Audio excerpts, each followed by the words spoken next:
The upcoming draft lottery is going to be crazy and has a huge impact on what we'll see go down this offseason. In today's video, we will be simulating the lottery 5 times, then making a mock draft for each simulation to see the potential outcomes of May 14th. So if you guys like my content, make sure you like and subscribe. On the last mock draft video, we got over 8,000 likes, which was absolutely insane. So I don't know if you guys can do it, but let's try to go crazy. Let's try to get 9,000 likes on today's video, and let's hop right into it.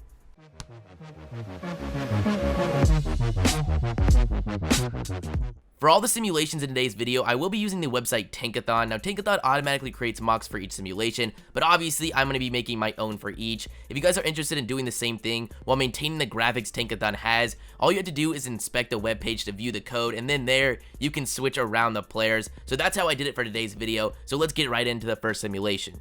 Okay guys, so the first one is pretty crazy. These were just my first 5 simulations, and all of them ended up being pretty different. And to start this off, we had the Pelicans jump to the #1 overall spot, jumping 6 places in odds and getting Zion Williamson. Obviously, whoever gets this #1 overall pick is going to get Zion Williamson, but this is very interesting for the Pelicans situation due to the fact that they obviously will be trading Anthony Davis sometime this offseason. So if you're able to go into next season with Zion Williamson, possibly another great young player such as Jason Tatum, and possibly another pick coming from the Celtics, they could be looking really nice going into the future, so that would definitely be an interesting scenario. We also saw the Heat jump up 10 spots to the #3 pick where they got Ja Morant. Honestly, this would be pretty disappointing out of all the teams we could see Ja Morant playing for, unless you are a Heat fan. We also saw the Grizzlies jump up 4 spots and snag Jarrett Culver at #4, and we also saw the Knicks, Suns, and Cavs all pop out of the top 4. The Knicks go 3-D and get Hunter, the Cavs take the best player on the board and get Cam Reddish, and the Suns address the point guard position getting Darius Garland, who recently I've become much higher on, and I honestly feel he is hands down the second best point guard in this class. Obviously, there is a big jump from, Ja Morant to the second best point guard in this class, but right now, that's how I feel about Darius Garland. We also see the Bulls fall 4 spots, and they end up going with a point guard and Kobe White.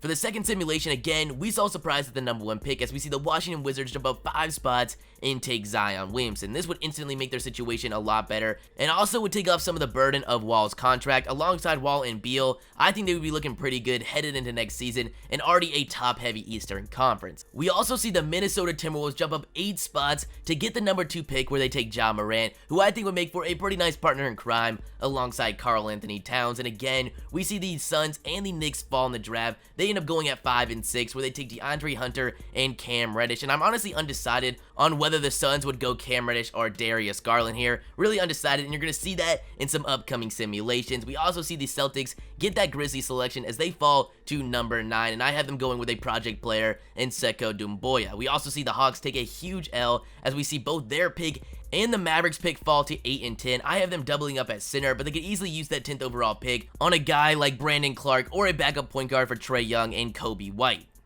Next, we got the third simulation, which was definitely one of the crazier ones, as we see the Charlotte Hornets jump up 11 spots to that #1 overall pick where they take Zion Williamson. And as an NBA fan, this would be pretty disappointing. With the questionable future of Kemba Walker, this has to be one of the most boring situations for Zion Williamson. At #2, again, we see another jump as the Los Angeles Lakers jump up 9 spots to that #2 pick where they take RJ Barrett. In my opinion, a pretty solid fit, and on the Los Angeles Lakers, a player of that caliber on a rookie contract still gives them a lot of flexibility in this upcoming free agency with the amount of cap space they already have. But honestly, I think this selection would most likely be used in a trade for a guy like Anthony Davis. Again, we would see the Washington Wizards get lucky. They go up to #3 where they take Ja Morant. Obviously, not the perfect fit with them already having John Wall, but he's clearly the best player on the board. I don't see how you can pass on him at #3. We see the Bulls at #4. They go Cam Reddish, Jarrett Culver at #5 to the Knicks. We got DeAndre Hunter at #6 to the Cavs. And again, we see the Suns go after a point guard in Darius Garland. Honestly, would really love to see that. Defensively, it wouldn't be the best of backcourt for him and Devin Booker, but seeing the success of CJ McCollum and Damian Lillard, I still really like this selection for the Suns. We have Jackson Hayes go to the Hawks at 8, Sekou Doumbouya at 9 to the Pelicans, and again we see the Celtics get the Memphis Grizzlies pick at #10 where they end up going Brandon Clark. In the fourth simulation, we finally see the move that everyone's been talking about. That's Zion Williamson to the New York Knicks. Personally, I would love to see this. One of the most hyped players we've ever seen, going to one of the biggest markets in basketball, but also the potential of him possibly joining Kevin Durant and Kyrie Irving. We also see the Dallas Mavericks jump up to #2 where they end up going Ja Morant. This one's kind of controversial. I feel like a lot of people would have RJ Barrett, but recently I am very intrigued at the potential of Ja Morant and Luka Doncic sharing the backcourt, similar to what we're seeing in the Houston Rockets. We also see the Suns and Cavs fall out of the top 4 again. If you're a Suns or a Cavs fan, this video is definitely pretty scary. But again, we just see them go with the best player on the board in Cam Reddish and DeAndre Hunter. Like I said before, I'm really undecided on where the Suns would go if they landed at that number 6 spot. But for this one, I got them taking Hunter. For the 5th and final simulation, again, we see the Knicks at number 1. They go Zion Williamson. We see Ja Morant go number 2 to the Chicago Bulls as they jump up 3 spots. Would really love to see that. That's really a perfect fit in my opinion. But the crazy scenario we see in this simulation